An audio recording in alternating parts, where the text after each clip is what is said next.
do an open house. Whew.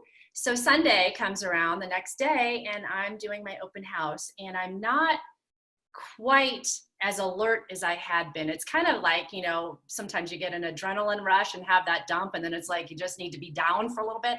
It's almost like I needed an extra day just to be down because I had been so high alert. And but I went back to work. I was at the open house and literally I was just turning on lights. I had just got there about 11 o'clock in the morning, getting the house prepared, and within 5 minutes there's this very loud knock on the door.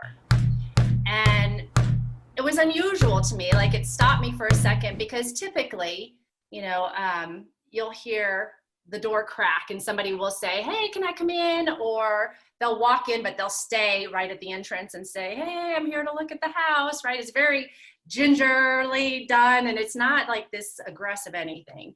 And so that was my first sign. And we'll talk more about that as we continue our videos, because I want to talk a lot about intuition, and our intuition being a really good line of defense as well as being on yellow alert.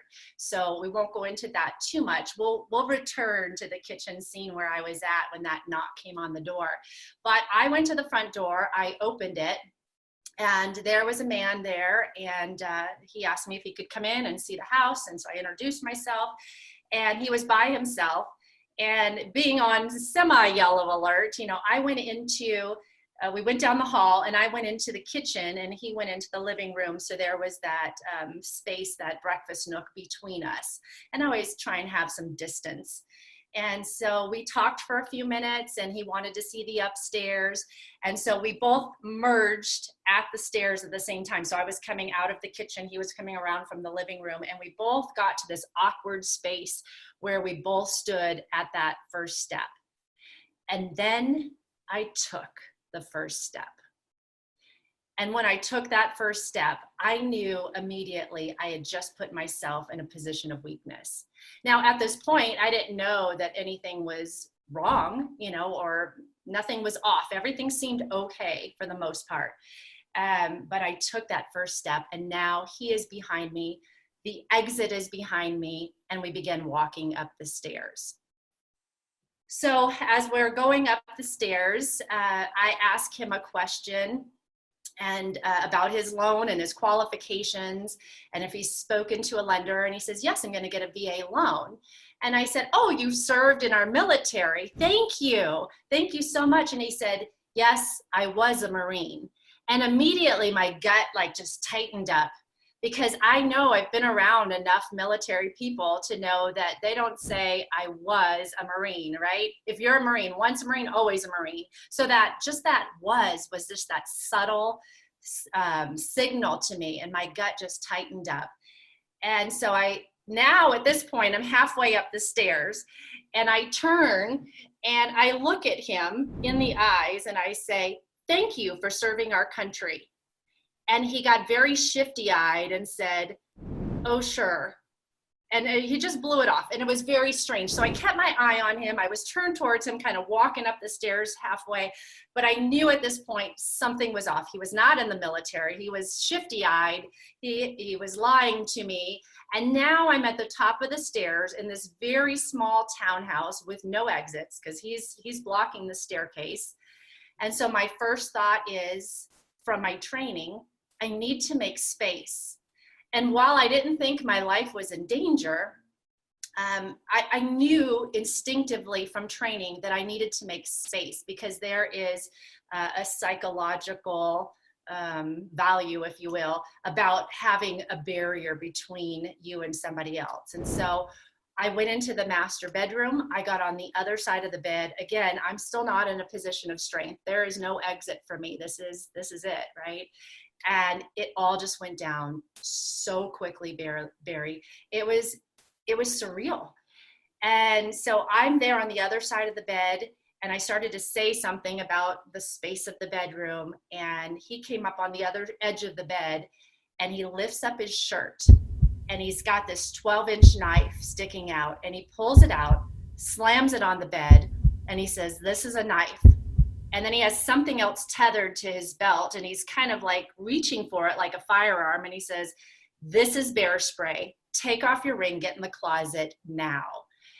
And so immediately they teach you, like, when you get that rush of fear that you're going to get that tunnel vision. And so all I can see is knife and belly. And my mind is slowing down, like, that is a knife. Like, I'm trying to catch up with all that's going on, but everything's slowing down. And as soon as I recognize from training that narrow vision, I'm like, okay, no, we can't do this. And so he's reaching for his bear spray. And I think the word, and I don't think, I know the word, take off, because the word take off triggered me. Take off your ring. What else am I going to take off? Take off, and this action of him drawing his weapon triggered that muscle memory. And so the darkness started to spread back out. I know I was kneeling down. On that day, I was wearing an ankle holster because it was a hot summer day. It was really hard to conceal carry. And so I'm reaching down just instinctively, that muscle memory of knowing what you would do in any given situation. And no situation is static. Like, you can't plan for this. I never dreamed of being attacked in an open house with some man and a knife. Like, that was never one of my scenarios, right? And so here I am with that muscle memory, and I had pants on, and I'm reaching up my pant leg. I am good grip on my firearm coming out. And as soon as he saw my firearm, of course, he's got like these big eyes, right?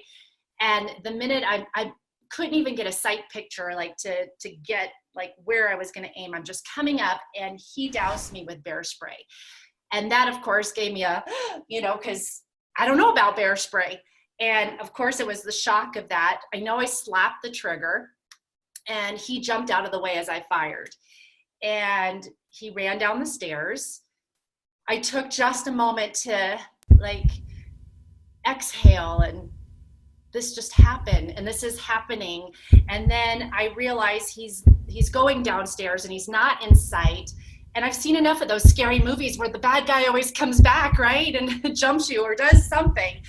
And I hadn't thought through, in all my training, I hadn't thought through after pulling the trigger, like, now what do I do? So now I'm on new territory, and I decide that I am going to, at a distance, follow him down the stairs, and everything's going blurry. So all I see is this shadow, going down the stairs, and he goes out the front door.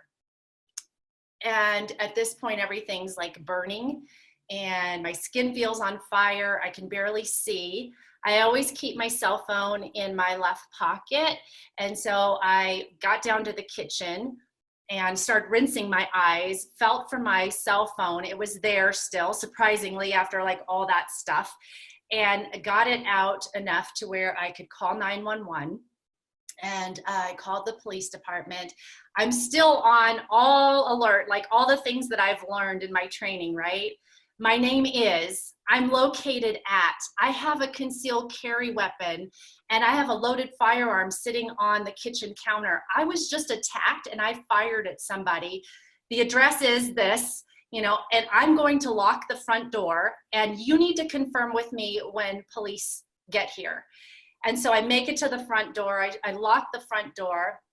And at that point, I just broke down. The 911 call, I was a mess, because now I know I'm locked in, but the whole bottom level had already permeated with this bear spray. This all happened upstairs, but it was so thick in there, I could barely talk.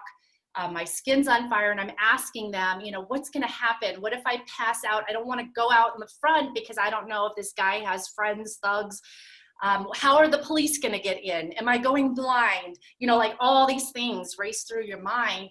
And they were talking me through everything and saying, just keep rinsing. And the police are on their way. They verified when police were there and let them in. 2 male police officers come rushing in to get me. And they were choking. One was gagging. It was so thick in there with bear spray. They pull me out, and they get me to the front porch, and then paramedics had come and tended to me. And holy smokes, you train for something like this, right? And then I prayed I'd never have to use it. And here I was, my life is not this dramatic. And I get emotional with this because I found a strength in me I never knew that I had. In training, they say, can you do this? And I'm like, yes, I can do this. If I have to save my life, I can do this. But you never know until you're in that situation if you can truly do it, if you can truly perform.